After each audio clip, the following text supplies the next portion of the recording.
show it to you.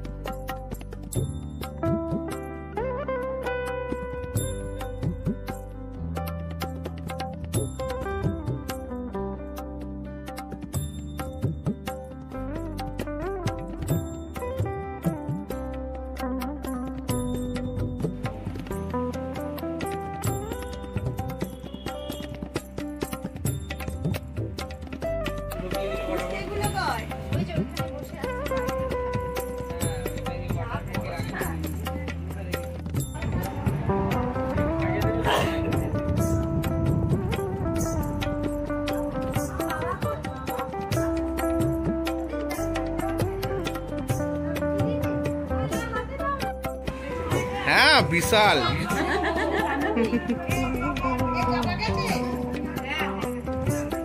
তার 1 minute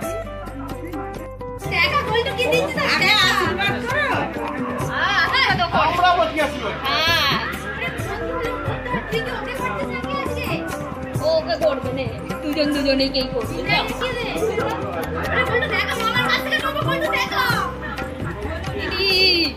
সিল্কের ওপর একটা শাড়ি, কিন্তু খুব সুন্দর, পাটটা চওড়া, মানে এক পাড়ের এটা, কালার কম্বিনেশনটাও খুব আনকমন, এটাও খুব সুন্দর শাড়িটা।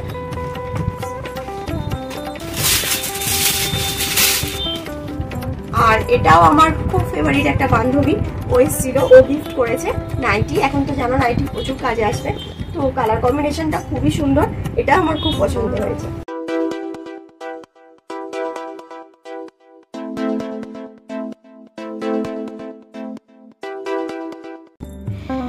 ভগবানের আশীর্বাদ নিয়ে 9 মান্থের কেক কাটিংয়ের যে অনুষ্ঠানটা সেটা আমি শুরু করছি। আর এটা ছিল আমার কাছে সম্পূর্ণ সারপ্রাইজ, আমার হাজব্যান্ড এটা অ্যারেঞ্জমেন্ট করেছিল পুরোটা। আর এ হচ্ছে আমার কাতু, আমার সাথে আজকে 10 বছর আছে। কাতুর আশীর্বাদে নতুন সদস্য আসতে চলেছে। তো এবার আমরা চলে এসেছি কেক কাটিং পর্বে। তো খুব সুন্দর ছিল কেকটা। আর দেখো বাড়ির সবাই মিলে আমরা বসে এটা সেলিব্রেশন করছি, হাজব্যান্ডের সাথে কেক কাটছি। আর এখানে খুদে যারা সদস্য আছে তারা তো ভীষণ এক্সাইটেড। আমার মা, আমার শাশুড়ি মা, আমার বড় যা, সবাই মিলেই করছিলাম। আর হ্যাঁ, আমার ননদ ছিল ক্যামেরার পেছনে। তো এবার সবাইকে একটু করে কেক খাওয়ানো হচ্ছে। আর আমার ছোট ভাগ্নির এখানে একটা রগর আছে, দেখো, ওকে তো কেকটা খাওয়ানো হলো। এবার গঙ্গুকে খাওয়ানো হচ্ছে, মানে আমার বড় জায়ের ছেলে। এইবার ও নিজে থেকেই কেমন দেখো কেকটা চাইবে, ওর এত ভালো লেগেছে চকলেট কেক। ওই দেখো মুখটা হাঁ করে আবার বলছে আমাকে মুখের ভেতর দাও। এখানটা আমরা খুব হাসাহাসি করছিলাম। তো সত্যি এই দিনটা খুব আনন্দ হয়েছিল, ওই যে ননদকে আমি কেক খাইয়ে দিলাম। আর এই দিনটা প্রত্যেকটা মেয়ের কাছে খুব স্পেশাল। আর বাড়ির সবাই মিলে এই অনুষ্ঠানগুলো করে না আরও এই জিনিসগুলো স্পেশাল করে দেয়, কারণ এইটা তো লাইফে একবারই আসে এই মুমেন্টগুলো। তো সত্যি সেদিনকে আমার খুব ভালো লাগছিল আর খুব ইমোশনালও ছিলাম আমি, যেহেতু অনেক কষ্টের পর আজকে আমার লাইফে এই দিনটা এসছে। তো এরপর আসবে আমার 9 মান্থের যে আসল অনুষ্ঠানটা হয়েছিল সেটা। আশা করি ওটাও তোমাদের ভালো লাগবে, সবাই তোমরা দেখো। এটা হচ্ছে আমার 9 মান্থের বেবি শাওয়ারের প্যান্ডেলের যে ডেকোরেশনটা, সেটা প্যান্ডেলটা তো লোক এসে করেছিল। আর এই যে বেলুন টেলুন দিয়ে যে ডেকোরেশনটা, এটা আমার হাজবেন্ডই করেছিল একা। আর এই দেখো এখানে সবার খাওয়া দাওয়ার অ্যারেঞ্জমেন্ট করা হয়েছে, চেয়ার টেবিল, ছাদেই আমাদের বাড়িতে এই অনুষ্ঠানটা হয়েছিল। আর তার আগের দিন দেখো আমাকে একজন মেহেন্দি পরাতে এসেছিল কুন্তিঘাট থেকে। তো আমার এটাও একটা খুব শখ ছিল যে আমি ছাদেতে সুন্দর করে মেহেন্দি পরবো 2 হাতে। তো সেটাও আমি পূরণ করেছিলাম। আর যে এসেছিল খুব সুন্দর করে মেহেন্দিটা পরিয়েও ছিল। আর আরেকটাও আমার ইচ্ছা ছিল যে পার্লার থেকে দিদি এসে আমাকে সাজিয়ে দেবে, কারণ সত্যি কথা বলতে বন্ধুরা এরকম সময় নিজে সাজাটা খুবই টাফ। একটা ভালো শাড়ি পরা বা চুলটা ভালো করে বাঁধা, ওই জন্য এই দিদি এসেছিলেন ত্রিবেণী থেকে। দিদিও খুব সুন্দর করে সাজিয়েছিল, আর আমি একদম হালকার মধ্যে আমার সাজটা রাখতে বলেছিলাম। আর এবার একে একে সব বন্ধু বান্ধবরাও আসা শুরু করে দিয়েছিল। আমার সাজতে সাজতে একটু দেরি হয়ে গেছিলো সেদিনকে, আর শরীরটাও খুব একটা ভালো ছিল না। তো ভালোই সাজিয়েছিল ওই দিদি। আর এবার দেখো আমার রান্না বান্না হচ্ছে ছাদের মধ্যেই। না, এখানে বর সকালবেলা মাছ কিনতে গেছে আর কি। তো আমাদের হয়েছিল কাতলা মাছ। তো ও একদম ভোর ভোর বেরিয়ে গেছিলো। আর এই যে এখানে রাঁধুনি দাদা রান্নাও স্টার্ট করে দিয়েছেন। এখানে সমস্ত রান্নার প্রস্তুতি শুরু হয়ে গেছে, সবজি কাটা। এবার আমি খেতে বসছি। প্রথমেই দেখো মাছের মাথাটা হাইলাইটেড করা হয়েছে, এখানে দেওয়া হয় মাথা। আর এই দিনকে রান্না হয়েছিল অনেক রকম পদ। কাতলা মাছের কালিয়া হয়েছিল, পটল আলু চিংড়ি দিয়ে একটা তরকারি হয়েছিল, ডাল আর নরকম ভাজাভুজি, আর ছিল নরকমের মিষ্টি, নরকমের ফল আর পায়েস। এটাই আমাদের নমাসের স্বাদে দেওয়া হয়। এখানে ফল মিষ্টি সব কিছু সাজিয়ে দিচ্ছে মেজো মাইমা।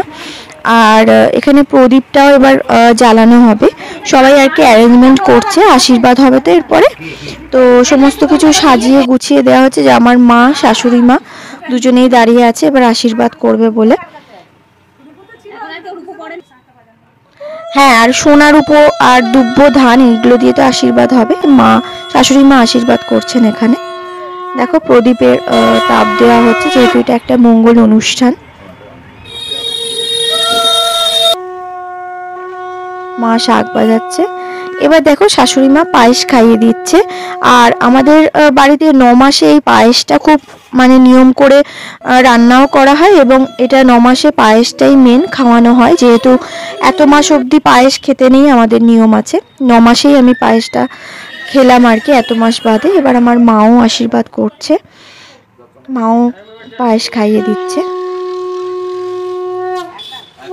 হ্যাঁ, আর পায়েসটা কিন্তু খুব শুদ্ধাচারে, নয় শাশুড়ি মা নয় আমার মা, দুজনের মধ্যে যে কোনো একজনকে রান্না করতে হয়।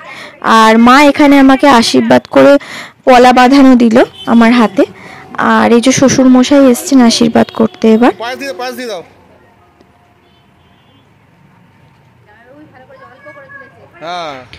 শ্বশুর মশাই খাইয়ে দিচ্ছে পায়েস। এটা আমার বাবা।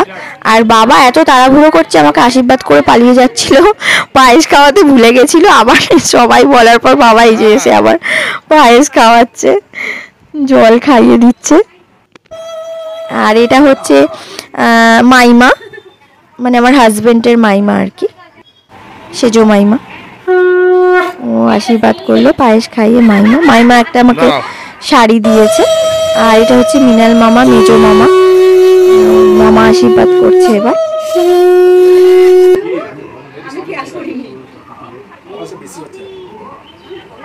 আর আমি তো এখানে কাউকে ঝুঁকে নমস্কার করতে পারছি না, সবাইকে ওই হাতে হ্যান্ডশেক করে দিচ্ছি, নাহলে হাঁটুতে নমস্কার করছি।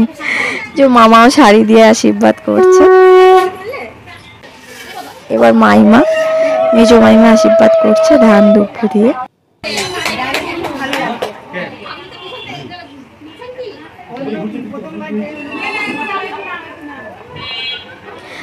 আর এই দিনটা সত্যি খুব আনন্দ হয়েছিল।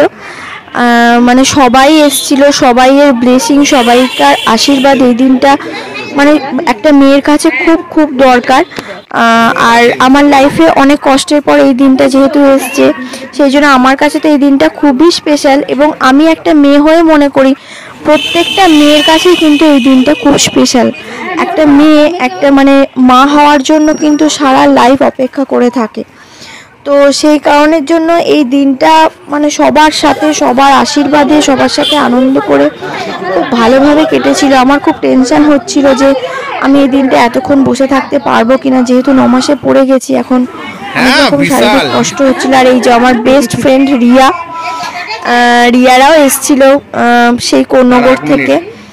আর খুব ভালো লেগেছিল আমার ওরা এসছিল বলে। এবার এসছে সব থেকে স্পেশাল মানুষ আমার হাজবেন্ড, আশীর্বাদ করতে চশমা পরতেই ভুলে গেছে, সেদিনকে এত চাপের মধ্যে ছিল।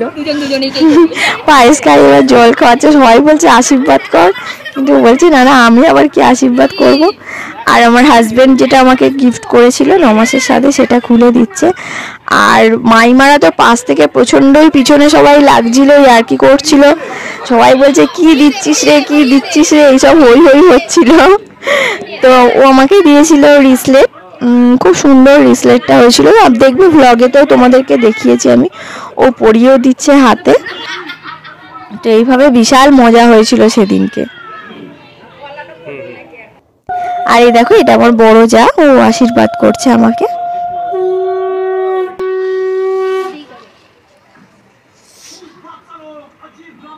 আর আর আমি একটা কথাই বলবো, ভগবানের কাছে এটুকু কামনা করি সবার প্রত্যেকটা মেয়ের লাইফে যেন এই দিনটা ভগবান দেয়। আর এখানে দেখো এটাও একটা রিচুয়ালসের মধ্যে আছে, আমি যেটা খাচ্ছিলাম আর কি সব কিছু মেখে, ওটা বাড়ির যারা ছোট ছোট বাচ্চা আছে তাদেরকেও একটু করে খাইয়ে দিতে হয়। তো আমার ছোট জায়ের ছেলে, বড় জায়ের ছেলে, এটা আমার ননদের বড় মেয়ে। আমি খেতে বসে গেছি আর আমার স্বাদের মেনু হয়েছিল ভাত, মাছের মাথা দিয়ে মুগের ডাল, বেগুনি, লাল শাক বাদাম দিয়ে ভাজা, কাতলা কালিয়া, আলু পটল চিংড়ি, আনারসের চাটনি, পাঁপড়, রসগোল্লা। আর সবাই এখানে বেশ আনন্দ করেই খাচ্ছিল। আর রান্না অসাধারণ হয়েছিল, 7 মাসেও যেরকম ভালো হয়েছিল 9 মাসের স্বাদের রান্নাও খুবই ভালো হয়েছিল। 9 মান্থের বেবি শাওয়ারের যে প্রোগ্রামটা হচ্ছিল সেটা শেষ হয়ে গেছে। আজকে প্রচন্ড গরম ছিল, এবার যে কারণের জন্য আমি আর ভারী শাড়ি টাড়ি পরে থাকতে পারিনি, গয়না পরে। প্রচুর লোকজনও এসেছিল, সবাই বাড়ি চলে গেছে, আর আমি ওই জন্য একদম ন্যাচারাল লুকে চলে এসেছি তোমাদের সাথে একটু কথা বলতে। তো আমার বেবি শাওয়ারের যে ব্লগটা খুব শিগগিরই আসবে, তোমরা সবাই দেখো আর সবাই অনেক অনেক আশীর্বাদ করো, কেমন হয়েছে সেটাও বলো। আর আমি প্রচুর গিফটও পেয়েছি, সেগুলোও তোমাদের সাথে আর একটা ব্লগে আমি শেয়ার করব, গিফট আনবক্সিং, সেটাও তোমরা দেখো। আর যেভাবে তোমরা সবাই আমার পাশে আছো, আমার চ্যানেলটার পাশে আছো, সেভাবেই তোমরা থেকো। একটু বেশি করে সাবস্ক্রাইব করো চ্যানেলটা। আজকের মতো টাটা।